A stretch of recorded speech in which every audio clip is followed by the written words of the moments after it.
Hello, and welcome to the Review of Champions. I am your host, Grandmaster. Sometimes, when you leave the theater after seeing a movie, you know you have seen something special, like lightning in a bottle. Uh, Jurassic Park comes to mind, Titanic, even, The Fellowship of the Ring. Well, the MCU also had that moment, like Marvel's Avengers was a cultural phenomenon, and it was clear the minute you saw that film. It's very rare. It happens twice in a franchise. When I'm starting to think about it, The Godfather, yeah. Lord of the Rings, certainly. And maybe Star Wars. But when Guardians of the Galaxy hit the theater, it happened for the second time in the MCU, at least in my opinion. And that within 2 years after the first time. Only 2 years after Avengers, James Gunn delivered a movie that changed the MCU forever and opened up that world like no movie in the franchise has done before. At that point, at least. It was colorful, it was fun, and still it had a powerful message. It also skyrocketed Chris Pratt into a big movie star for the decade that came after. And it made people fall in love with a talking tree. So there's that. So, Guardians of the Galaxy was a great film. Wouldn't you say so, Loki's mom? Yeah, absolutely. I thought it was really at the time when it came out. I went to see it and not really knowing. I knew familiar with the concept of the Guardians, but I had never really paid any attention, read the comic book, so I didn't know what I was getting into. But it was so much fun. Like you say, Chris Pratt just. I mean, I remember him. He had right before that he had been on an American television show, and he was a little bit pudgy, a little, kind of a goofy guy and that type of a character. So when he came on the screen as Peter Quill, all trimmed up like he was, and it was just quite surprising and delightfully so. But yeah, the No. movie overall was just very entertaining, and I really liked it. Yeah, I remember the comments. Who knew that Chris Pratt was hot? Yeah, I Yeah, didn't at the time, but absolutely. apparently now he is. Um, Merv, were you even aware of the Guardians of the Galaxy before the movie hit the theater? Nope. Okay. So you were also pleasantly surprised when you saw it? Yes, yeah, incredibly so.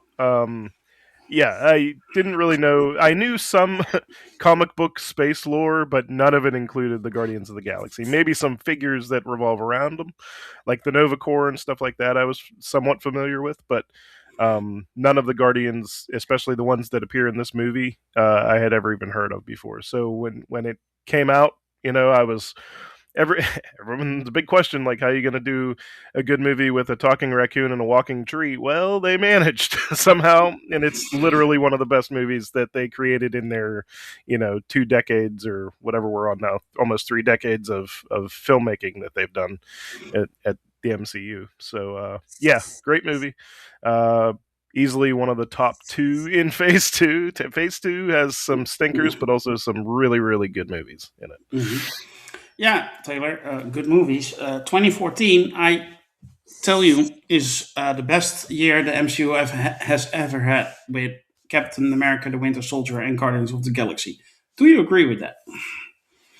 Well, it's hard to disagree because they were both really great movies. Uh, yeah, this is 2014, and this is the one where the naysayers on the internet were rubbing their hands together. This is where the MCU is going to fall on its face. Nobody knows who these characters are. Nobody wants to see a movie about a talking raccoon or a tree in space. And I knew they were wrong. And I didn't know anything about Guardians of the Galaxy either. I'd seen a couple of covers of comic books in the comic book store, but that was the total extent of my knowledge of Guardians of the Galaxy. Didn't know anything about them. And once again, the naysayers were proven wrong by the MCU, and the MCU came to new heights with this incredible movie that, like you said, opened up a whole nother a whole nother phase, a whole nother stage, a whole nother. I'm looking for the right word. A whole nother part of this universe, the grand space opera side of the Marvel universe was born. I mean, Thor had given us a little bit of it, but this just made it, pure, straight up space opera, Star Warsian type storytelling that could happen within the MCU. And this was at a time when, let's remember that DC had still not yet figured out how to make a movie with any character other than Batman or Superman. And meanwhile, Marvel was making movies about talking raccoons and blowing up the box office with them. Yeah, it was incredible. I remember distinctly, or distinctly, I don't know the correct English word, but you will forgive me. I was in a movie theater at Friday evening, which I hardly ever do. But that weekend, it was my mom's birthday or whatever. We had to go on Friday, and I remember driving home, and the only thing that was on my mind is, when is the DVD coming out? Because I want to see this again, and I want to see this again and again and again and again. And when a few months later the DVD came out, I was literally walking to my mailbox saying, "Come and get your love." I mean, it made such a huge impact on me, and I absolutely love this movie. Um, and the trailers for this movie, they made me very exciting. The music I liked a lot, and in the trailers, and then uh, how many times have you seen trailers where you think, "Oh, this is going to be so great, this is going to be so great," and then the movie doesn't really live up to the hype? In this case, it did, and yeah, and well, we're going to talk about it extensively now. So, Merv, I dare not ask, but do you have any criticisms at all of Guardians of the Galaxy Volume 1? No. Okay, well, that's a short and sweet answer. No, I really do. I think it's almost as good as you could possibly make it. I mean, if I want to get super nitpicky in the weeds, could Ronan have been slightly more interesting? Sure, but I thought he was fine. Little stupid things like that aren't really even worth nitpicking apart. Yeah, maybe, but literally every aspect of this film works for me. Visually, it's great. The sound is great. The soundtrack alone, just sets a precedent of how to use modern music in a adventure movie and make it all work and feel awesome. It's super colorful, at a time before the MCU really adopted that heavily.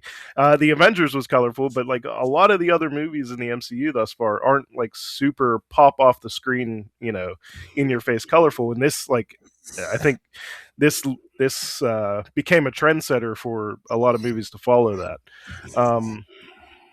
The acting's great. The characters in particular are fantastic. There's so many little things between the characters that really nail home their chemistry and how they care about each other. And it's when you take a step back, especially a few movies down in the Guardians series, and you're these are all from individually broken families, and they come together and really make a family of their own in this, and you feel that even before you get the full extent of it through the sequels and everything. There you just know just enough to know that these people need to rely on each other, and it really comes together really well in that regard. I don't have any complaints. I think this movie is one of the 10 out of 10s in the MCU for me. Not to put my score out there too early. This is a spoiler for later, but Taylor, before I let you rave on about all the highlights, I'm going to Taylor because Taylor has a very critical eye, and he always is very harsh with his scores. Sometimes he even gives an 8 out of 10. So maybe he has something negative to say about this film. Well, I'm not going to spoil my rating. But I'm actually trying to think of something negative. I'm sure there was something at some point in one of the 8 million times I've watched this movie that there was something I didn't like. But I can't think of it right now. This movie is just... balance is the word that applies for this movie. A balance between great producer Kevin Feige, great director James Gunn, and then great cast. Everyone is perfectly cast. I mean, Zoe Saldana as Gamora, Karen Gillan as Nebula, even Bradley Cooper as Rocket. They're all just great. But then you've got the balance of action, drama, humor, music, all just the right amount of each. None of them overwhelm the rest. It's all perfect. The drama hits you in the heart. The humor makes you laugh out loud. The action is spectacular, and it's all just perfectly balanced, and that's really hard to do, especially with a movie that's this big and has this many moving parts. And again, the expansion of the Marvel universe, we see some Thanos in this. Definitely, all we saw was a glimpse of him at the end of Avengers. This is our first time seeing him again and getting inside of his head a little bit, finding out that, Nebula, he has 2 daughters. My favorite scene in the movie is actually the initial scene where Gamora tries to steal the MacGuffin from Quill, and then Rocket and Groot come in and also try to steal it just there on the street in the city. And it's just a great action scene, and it's funny, and it shows all of their, that none of them are stupid. They all have skills. They're all able. And then they all end up getting arrested, and then it goes to my second favorite scene, which is the prison scene, which is terrific too. Yeah. We can go on, and we will. But first, I want to find out if somebody is a little bit critical of this movie. Loki's mom. Yeah. Well, here's your opportunity to rip this whole movie to shreds. Well, Go. put me on the spot, but okay, let's see. I want to know how Alabama got out in outer space, because Michael Rooker's accent, he never changes up his natural accent. He always talks just like a hometown boy, and yeah, hilariously so. So I'm not criticizing it. So uh, that's just the one thing you don't really think about it, but yeah, how in the world? But yeah, one of the things that I really liked about, and Taylor mentioned it, it was that here we have a whole new universe. We're not focusing on planet Earth. The only human, the Terran as they call it, is Peter Quill. So we don't have to worry about Earth. It's Nova that's got the problem coming to them. So that part was really, and how advanced it was, and the inventiveness, and it looks like, Nova Prime. It looked like one of those, just the way they used to imagine it in illustrations and whatnot, science fiction illustrations back in the day, and so it really plays into the nostalgia, and this is where the music comes in. We have the although I think Peter Quill may be a little too young for the type of music he loved, but apparently that was his mother's favorite music, so Right.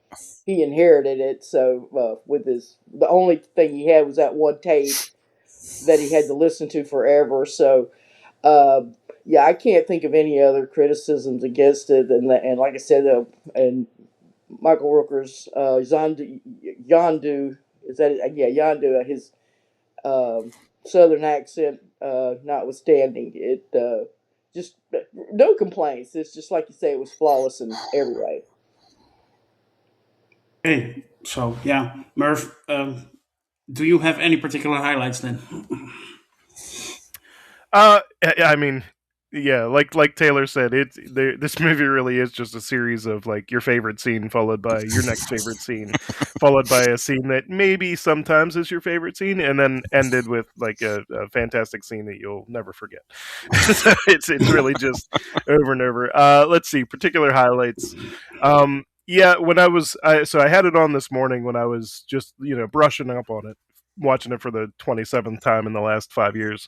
Um, uh, and like I mentioned earlier, there's so many of these little moments that like they don't go unnoticed, but you don't really think about them until you're watching them again. Like when the prison break is going well, and rockets like hijacked everything and reverse gravity everywhere except the room, and everyone's kind of impressed.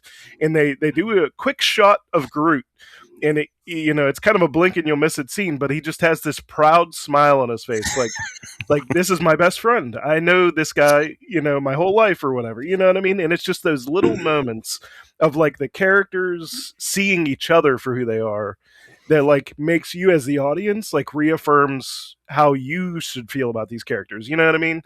And that all feels really good when you're watching it because you really buy into their whole family dynamic.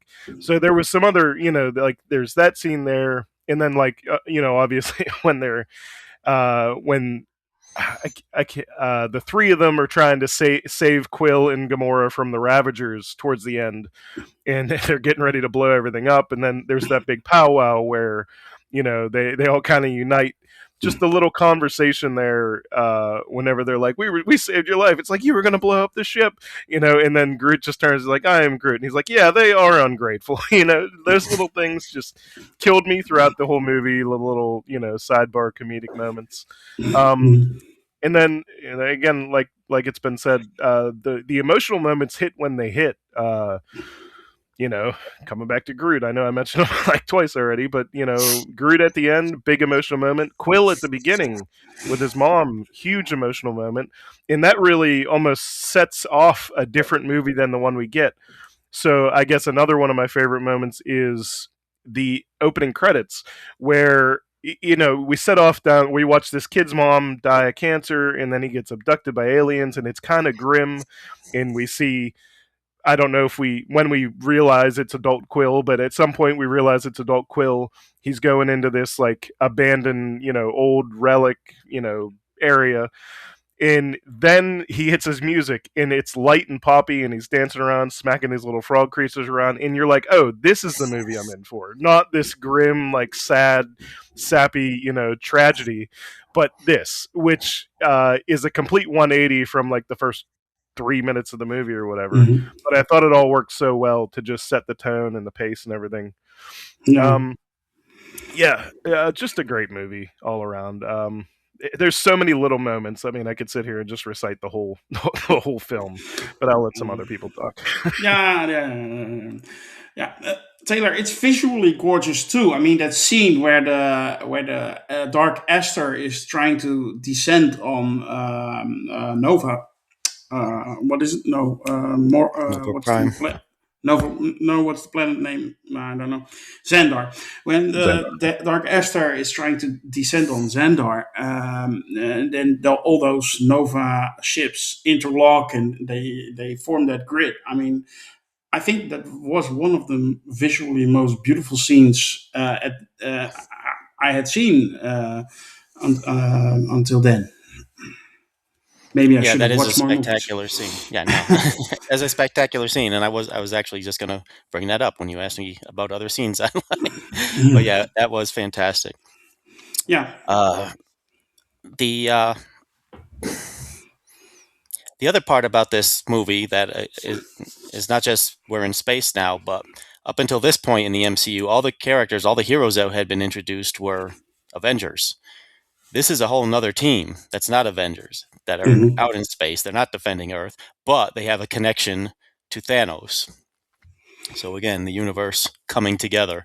So you know that they're going to team up with the Avengers at some point. They're going to have to defeat their mutual enemy, Thanos. And this is also the first movie where you get an explanation of the Infinity Stones. Right. We find out about the Infinity Stones, and I know so many other things. I mean, they introduce the Ravagers, they introduce the Collector, the what's the name of the giant floating head in space? The Nowhere. Nowhere. I know our website's named after it. Nowhere. But yeah, all of it is so introduced and so much, and it's all It never drags. It never feels like it's exposition heavy. It never feels like they're taking time away from the story to explain this stuff or introduce this other stuff. It's all part of this story. It all flows together. It's got a good run time. It's not like it's 3.5 hours or anything like that. It all works. It's just a really well put together movie. within a already established universe, but outside of everything that they've already established. Mhm. I'm trying to think what other spectacular things.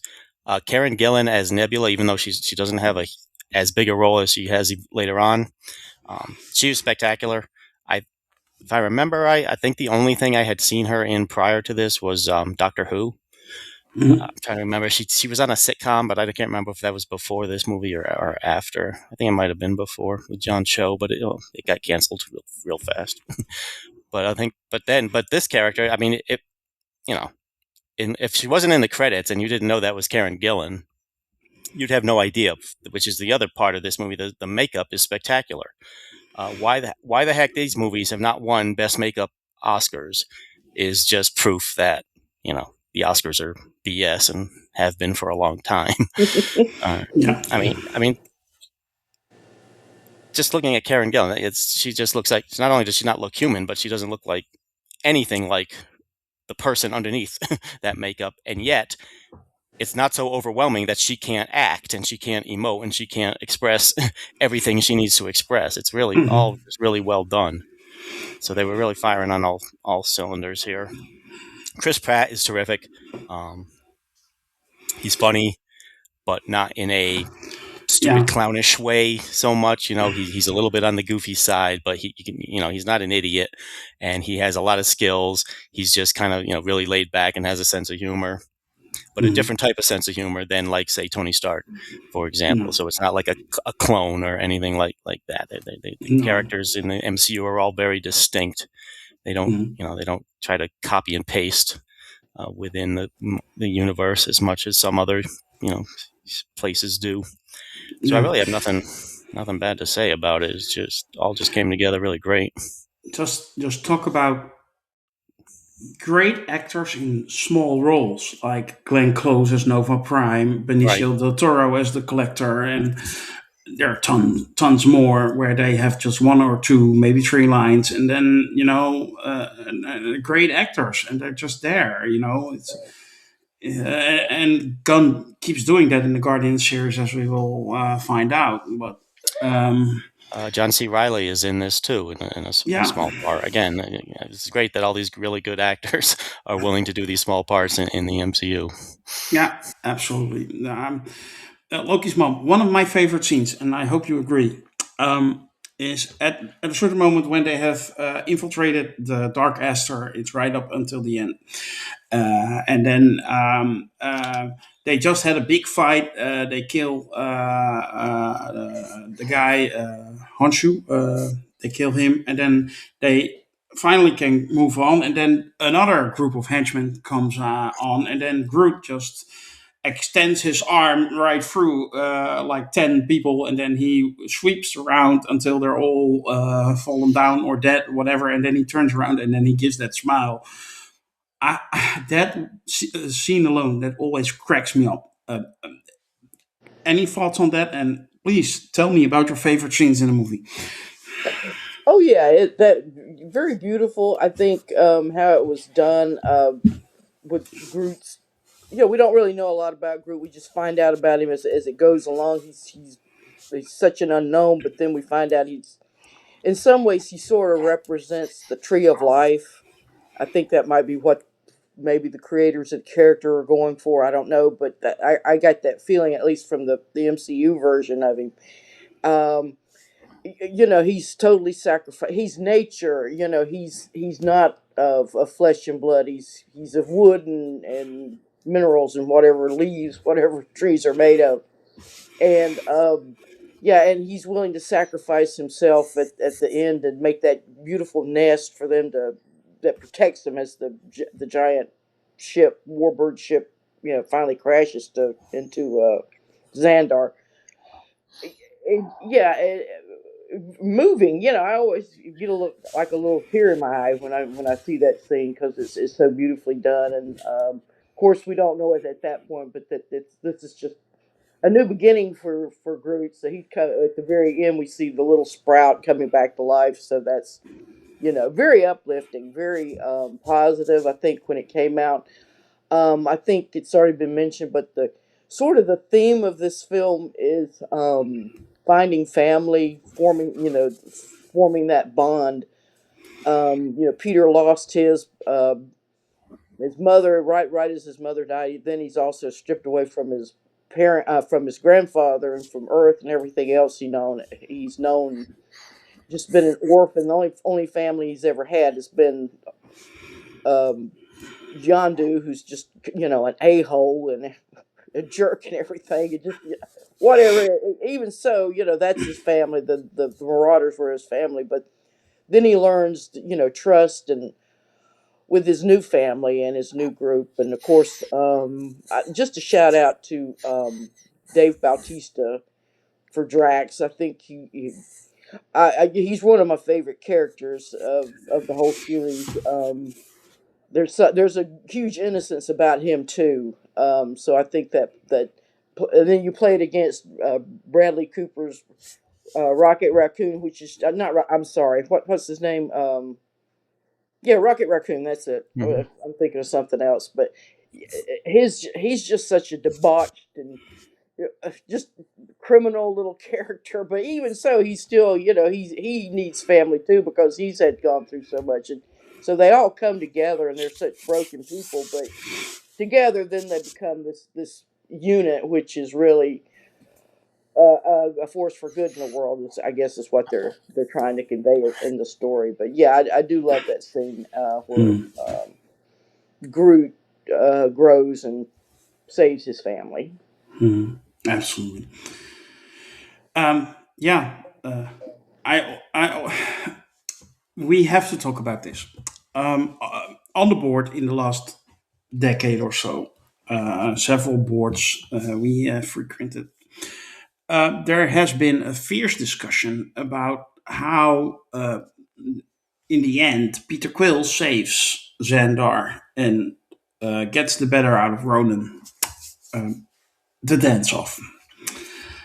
And we're gonna, yeah, I need to know, uh, Merv, what did you think of this? Lame or brilliant? That's I, basically the argument. It's lame. No, other people say it's brilliant. I thought it was brilliant because it was exactly what he said it was. He didn't beat him with the dance off. He distracted him long enough for Groot and Drax, or I'm sorry, for Rocket and Drax to get that missile thing loaded and ready to go so that they could eliminate his connection to the stone. It was all a big plan and it was all a big ruse. He didn't defeat him in the dance off. He was just a distraction, but it was just enough time to do the thing properly. So yeah, I loved it. I thought it fit his character. I thought it fit this movie's tone. Anything else, I feel like, would have been a derailment of what this film said it was going to be the whole time. So yeah, I loved it. Okay, Lokismom, I'm going to put you on the spot as well. Lame or brilliant? The dance off. I wouldn't call it brilliant, but no, it wasn't lame. It worked. It was done for It was unexpected. It was that great comedy twist, because this is not a tragedy. This is really a comedy, and so when he does it's Peter Quill's cheekiness, his Americanism, that like we like to think one of the few positive things about Americans right now is that our ability to our sense of humor, our ability to laugh at ourselves. Hopefully, at some point, we'll be able to do that again. But so I think, yeah, that like I said, not brilliant, but absolutely should have been part of the movie and fits well. Okay, fair. So, Taylor, the final verdict is, of course, up to you. Lame or brilliant, or somewhere in between. The dance off is cinematic perfection worthy of Scorsese himself.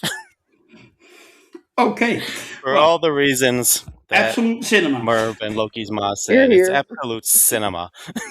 No, it's perfect. It's absolutely perfect for all the reasons. Just like Merv said, it was meant to distract, and that's exactly what it did. It was, and it's so in character and so in tone with the rest of the movie. It were absolutely brilliant.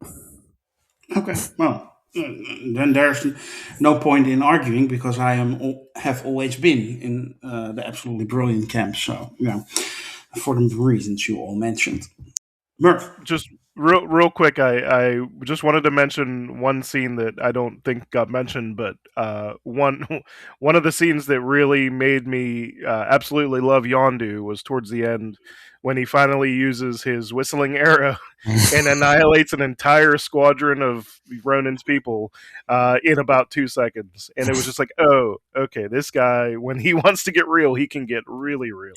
I thought it was amazing. I just wanted to mention that because that might have made me love this character from the jump because of that scene. Yeah, that scene, that's where I said, oh, that's why this guy is in charge. Yeah. You do not want to screw with this guy. I don't care how goofy he is. As far as his accent goes, I think it has something to do with the universal translators that they use in all these space operas, I think they have a sense of humor sometimes. Of course, in Star Trek, sometimes they just kind of kick off so that you can say something in Klingon without understanding it when it doesn't translate for some reason. And it doesn't work on Groot's language for some reason too. I can't figure that one out either. But technology, who can figure it out? Yeah, well, I always love that Gunn said about when we finally hear Groot speak in normal language in Guardians of the Galaxy Volume 3, um, that was that we could understand him because we have spent so much time with Groot now that we started to learn his language. So Right. I absolutely love that the minor detail in this, and who didn't weep when Groot, while descending on Xandar in the Dark Esther, said, "We are Groot" instead of "I am Groot." I mean, that said it all, and you totally understood what he meant, and it's great. And then with the visual effects of the fireflies coming out of him inside that little wooden sphere, it's absolutely perfect. Talking about absolutely perfect, we're moving on now to our rating section.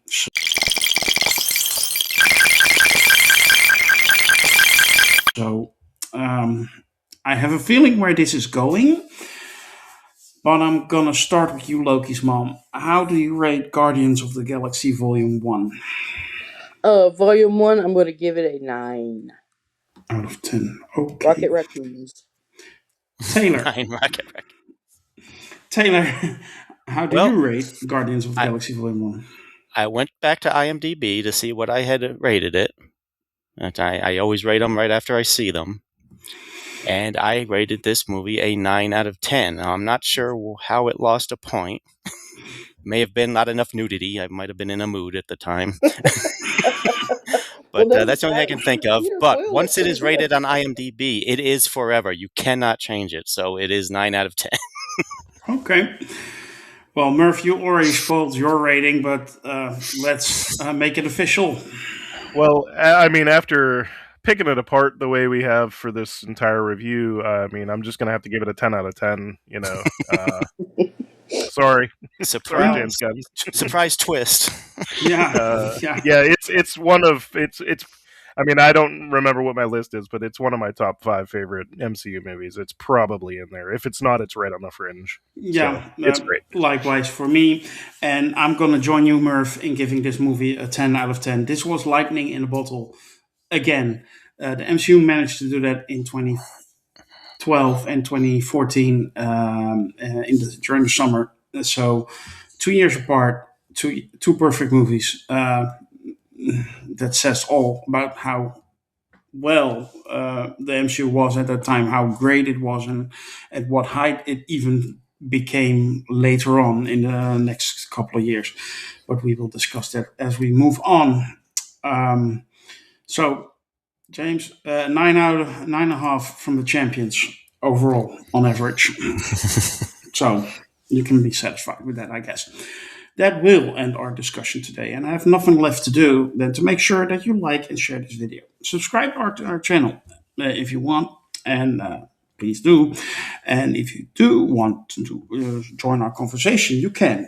Click on the link in the description that will bring you to the Set Up an Account page for Sakarda freeforms.net. And you can join the forum, you can talk to us, and if you want to show your face on the camera, you can. And voice only is also possible, as you know. So, also on the show, and we would love to hear your opinion on things. Next time, we will have to discuss the age that lasted a midweek, and we will do so in spades. But we will also continue our track by reviewing Deep Space Nine Season 3 pretty soon. And we will also review the second season of Daredevil Born Again. That's also on the horizon. For now, I wish you all to be safe and be well. This is Grandmaster signing off. Bye.